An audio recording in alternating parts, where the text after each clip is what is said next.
नमस्कार। Programme 8 PM में एक बार फिर आपका स्वागत है और मैं हूं दर्शपाल गुप्ता। अमेरिका ने जिस तरह से 150 भारतीयों को, जो उनका कहना है कि अवैध रूप से अमेरिका में बसे हुए थे, अमृतसर लाया गया C-17 जहाज में, उनकी दशा ये थी कि उनके हाथों में हथकड़ियां और पैरों में बेड़ियां डाली गई थी। और उन्होंने ये भी कहा कि 7 लाख जो भारतीय डिटेंशन सेंटर में बाहर रखे हुए हैं, वो जो अवैध रूप से अमेरिका में बसे हुए हैं।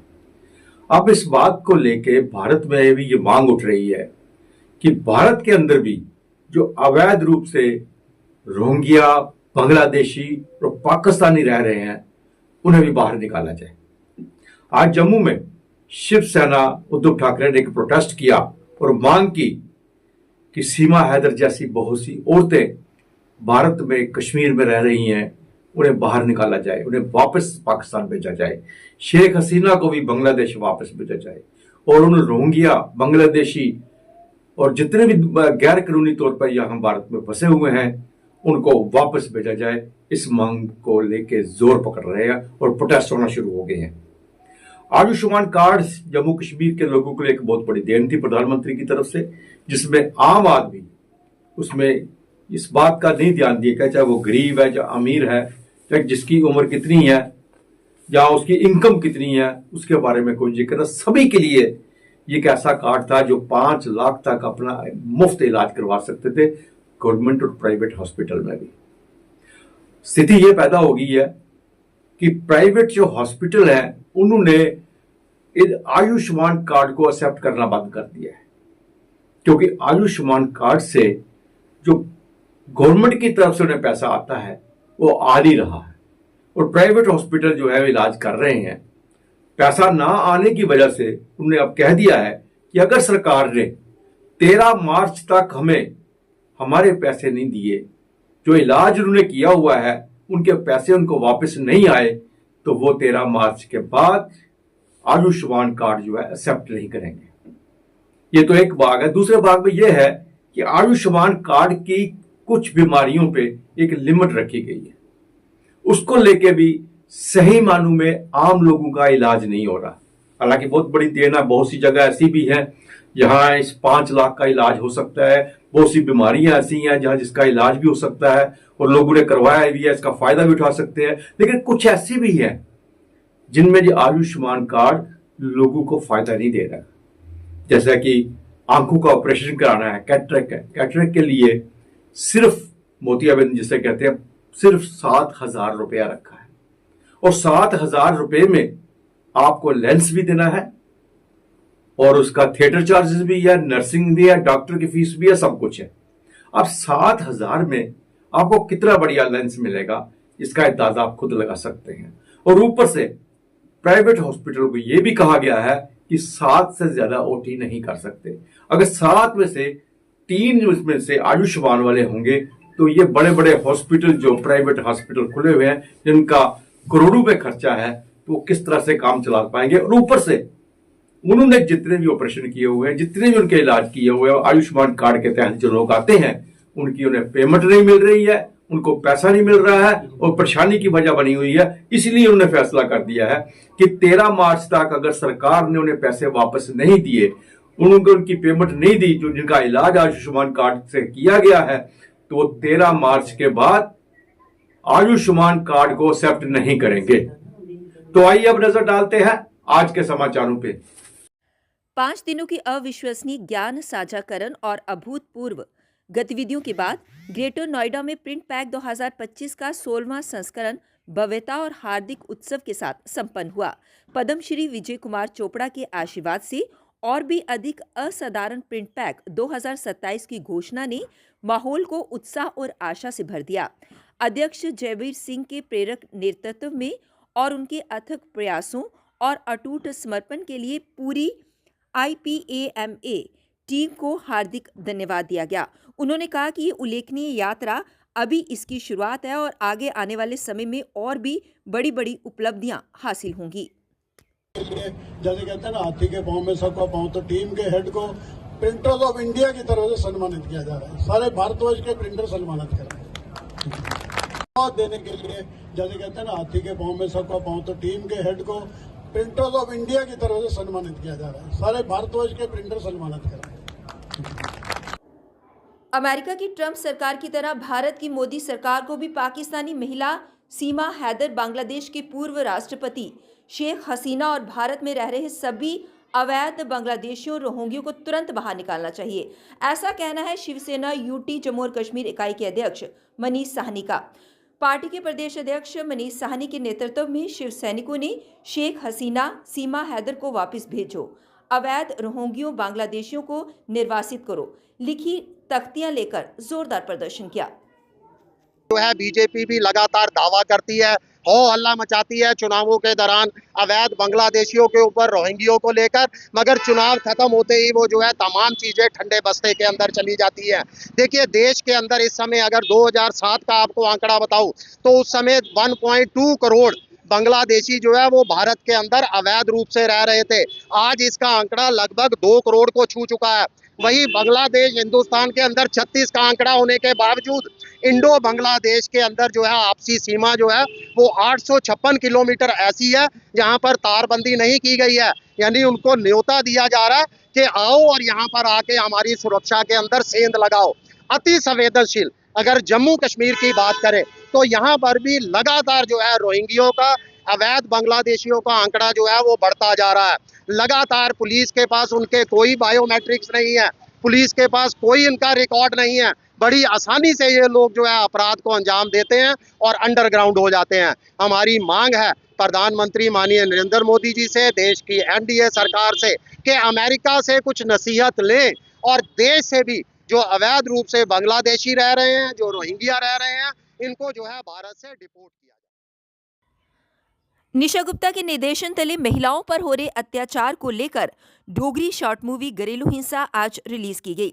हम आपको बता दें कि इस डोगरी शॉर्ट मूवी घरेलू हिंसा को लिखा खुद निशा गुप्ता ने है और इसमें लीड रोल में निशा गुप्ता और सूरज भगत हैं। और इस मौके पर पीपी न्यूज लाइन के एडिटर इन चीफ आदर्श पाल गुप्ता खासतौर पर मौजूद थे, जिन्होंने मेन रोल में निशा गुप्ता और सूरज भगत के कार्य को खूब सराहा। इसे बनाया है, प्रोड्यूस किया है, डायरेक्ट है, इसकी खुद भी इन्होंने एक्टिंग की हुई है। ये एक बहुत ही टचिंग स्टोरी है, ये घरेलू हिंसा। हम अगर कहें कि हर तीसरे या चौथे घर में कुछ ऐसा ही नज़र आता होगा। ये बहुत ही एक सेंसिटिव टॉपिक है जिसको लेके निशा ने काम किया है। सोचने वाली चीज़ है कि हर घर में अगर किसी भी लड़की के साथ, किसी की बेटी के साथ, किसी के साथ अगर वो शादी करके आती है तो ससुराल को वो अपना घर समझती है। वो मायके से आती है, उसको पता है कि ये ससुराल मेरा परमानेंट जो घर मेरा ससुराल ही है। लेकिन ससुराल में आके उसे एक एक्सपेक्ट करती है कि मुझे एक बेटी जैसा प्यार मिले, और बेटी जैसा प्यार ना मिलने के कारण ना मिलने और उसके ऊपर हिंसा उसके ऊपर हो और दूसरे उसके साथ उनको तंग किया जाए कई दहेज के कारण या किसी दूसरे के कारण। ये सब चीज़ें एक छोटी सी एक कैप्सूल पिक्चर में निशा ने बना के आपको दिखाया हुआ है। एक मुबारक बहुत बहुत निशा को भी, और सबसे ज़्यादा बड़ी मुबारक इनकी पूरी टीम को है। और सबसे बड़ी बात है कि निशा ने जैसे पहले भी कहा था कि मैं ये जिस वक्त फिल्म बनाऊंगी, जितने भी इसमें आर्टिस्ट होंगे, किसी से मैं कोई कुछ भी पैसा नहीं लूँगी, उल्टा मैं उनको चांस दूंगी कि प्लेटफॉर्म उनको दूंगी वहाँ पे काम करने के लिए उनको। और वैसा ही उन्होंने किया, किसी से पूरा खर्चा उन्होंने। और खासकर मैं इनकी माता जी को भी बहुत बहुत मुबारक देता हूँ। मैंने देखा कि हर इस मौके पर जब भी निशा अपनी कोई एल्बम रिलीज़ करती है, पिक्चर रिलीज़ करती है, ये माता जी इनका पूरा सहयोग करती है, इनके साथ बैठी होती हैं। तो मैं बहुत बहुत मुबारक देता हूँ। मैं आप सबसे यही प्रार्थना करता हूँ, यही रिक्वेस्ट करता हूँ कि यूट्यूब में इस पिक्चर को देखें, ज़्यादा से ज़्यादा शेयर करें, इसे लाइक करें। अभी हम आपके सामने इसको प्ले करेंगे तो देखिएगा, और अपने जितने भी अधिक से अधिक शेयर होंगे उसे जरूर कीजिएगा। शुक्रिया अदा करना चाहनी है, मैं डोगरी च गल करना चाहनी क्योंकि ये फिल्म मैं डोगरी च बनाई है। ते जेह्ड़े भी साढ़े इधर डिग्निटीज आए दे न, सब तो ज़्यादा मैं सर दा शुक्रिया अदा करना चाहनी हां जो इधर साढ़े पुज्जे न, और सारे मीडिया कर्मी दा शुक्रिया अदा करनी है क्योंकि मीडिया ही ओह् है जेह्ड़ी घर घर तक साढ़ी गल पजांदी है। ते मीडिया दा शुक्रिया जो इधर पुज्जे टाइम सिर। ते मैं ये आखना चाहनी हां इस फिल्म दे बारे च, जियां कि तुसेंगी पता है घरेलू हिंसा केह् चीज़ है। घरेलू हिंसा सिर्फ कुड़ियां कन्नै नहीं मुड़े कन्नै भी होंदी है, बट इस बार मैं ये फिल्म कुड़ियां पर बनाई है। तो मैं इस बारे च गल करना चाहनी हां कि ओह् कुड़ियां मतलब कि जिल्लै उं'दा ब्याह होई जंदा ऐ ते घर आह्ले उ'नेंगी आखदे न कि समाज केह् आखग, तुं'दा ब्याह होई गेआ हुण ते इद्धर निं आएओ बापस। अगर उं'दे कन्नै कोई अत्याचार हो रहा है ओह् सहन करदियां न, एडजस्ट करने दी कोशिश करदियां न। बट केईं बार कुछ ऐसे हालात पैदा होई जंदे न कि छोटी मोटी लड़ाई हर घर बिच होंदी है, बट ओह् लड़ाई जिल्लै अपराध दा रूप धारण करी ओड़दी है ना, फिर ओह् घरेलू हिंसा दा रूप धारण करी ओड़दी है। ते एह्दे च असें इ'यो मैसेज कीते दा ऐ कि वैसे ते घर बसाना चाहिदा, अगर ज्यादा ही अपराध बधे दा ऐ ते तुस कि'यां आवाज़ चुक्को, कि'यां मैं एह्दे च फिल्म च मैं तुहानूं स्क्रीन उप्पर लाइयै दस्सङ। ओह् मैसेज दित्ते दा ऐ कि अगर बड़ा अत्याचार हो रहा तुसें केह् करना चाहिदा, तुसें कि'यां पुलिस गी बुलाइयै अपनी मदद वास्ते कि'यां बुलाना चाहिदा, पूरा मैं तुसेंगी फिल्म च दस्से दा ऐ ते मैं तुसेंगी हुणे स्क्रीन च लाइयै दस्सनी आं। अगर एह् फिल्म तुसेंगी मिलेगी निशा प्रोडक्शन जम्मू मेरा यूट्यूब चैनल है, तुसेंगी ये फिल्म रिलीज होई चुकी दी है। तुस ज़्यादा तो ज़्यादा ऐसी जियां अज्ज तक मिगी सपोर्ट करदे आए हो, ज़्यादा तो ज़्यादा मेरी फिल्म गी सपोर्ट करो, प्यार करो, ताकि मैं इयो जियां सोशल मैसेज होर लेइयै आवां तुं'दे वास्ते। Non gazetted pensioners welfare forum ने आज अपनी लंबित मांगों को लेकर एक बार फिर प्रदर्शन किया। उन्होंने कहा कि वे काफ़ी समय से अपनी मांगों को लेकर सरकार के समक्ष प्रदर्शन करते आ रहे हैं। इसी बीच कई सरकारें आई और चली गई। हर सरकार ने उनसे वादा किया कि उनकी मांगें जल्द से जल्द पूरी होंगी, लेकिन अभी तक उनकी मांगें वहीं की वहीं धरी पड़ी हुई हैं। उन्होंने कहा कि जल्द से जल्द उनकी मांगें पूरी की जाए ताकि ये लोग राहत की सांस ले सकें। हमारे साथ इंसाफ किया जाए। उसके बाद ये जो अभी रिसेंटली 2019 के बाद जितने भी हमारे पुलिस के रिटायर हुए हैं उनके ECH कार्ड बन रहे हैं, तो हमारी बहुत देराना अरसा से ये मांग थी कि हमारे भी ECH कार्ड बनने चाहिए और उसकी फैसिलिटी हमें भी दी जानी चाहिए। लिहाजा ये आज तक इन्होंने हमारे साथ इंसाफ नहीं किया, तो हम ये चाहते हैं कि वो फैसिलिटी मिले। तो दूसरी बात ये है कि DA की किस्त जो अभी जुलाई की वो हमें नहीं मिली, अब जनवरी की जो किस्त है ये भी ड्यू है, तो सेंटर ये भी उनको दे रहा है। तो हमारे साथ ये सौतेली माँ वाला सलूक है, तो ये इसको बंद किया जाए। और मेडिकल अलाउंस जो है वो 1000 रुपया दिया जाता है, जबकि हमें सिर्फ 300 रुपया दिया जाता है। यातायात के नियमों का उल्लंघन करने वालों को अब बिल्कुल भी बख्शा नहीं जाएगा। जी हां, उधमपुर मोटर व्हीकल डिपार्टमेंट की तरफ से जम्मू श्रीनगर हाईवे पर नाका लगाया गया, जिसमें 10 डंपरों को सीज किया गया और उनसे करीब 2 लाख के करीब जुर्माना वसूला गया। हायर अप से ट्रांसपोर्ट कमिश्नर साहब की तरफ से डायरेक्शंस थी कि स्पेशली जो ओवरलोडेड गुड्स व्हीकल जो चल रही हैं रोड पे, इनके ऊपर ज़्यादा तवज्जो दी जाए। तो आज सुबह से हमारी टीम्स निकली थी, हमने तकरीबन ओवरलोडेड 10 डंपर सीज़ किए हैं जो ओवरलोड चल रहे थे रोड पे।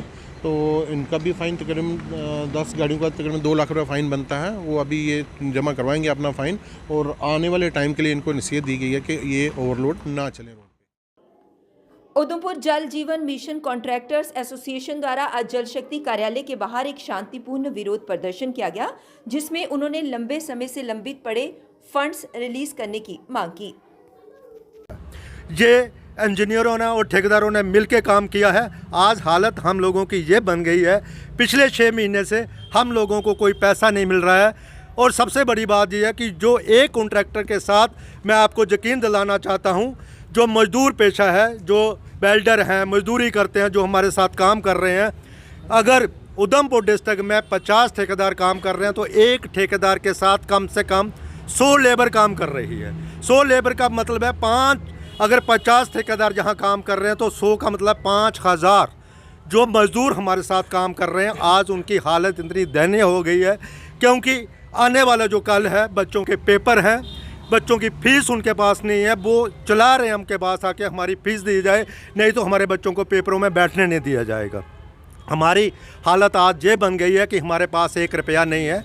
हम सरकार से जो गुहार कर रहे हैं कि हमने अपना पसीना लगा के कॉन्ट्रैक्टरों ने और साथ में लेबर लगा के हम लोगों ने 95% काम जो है उधमपुर डिस्ट्रिक्ट में जल जीवन मिशन चला के इनको दिया है।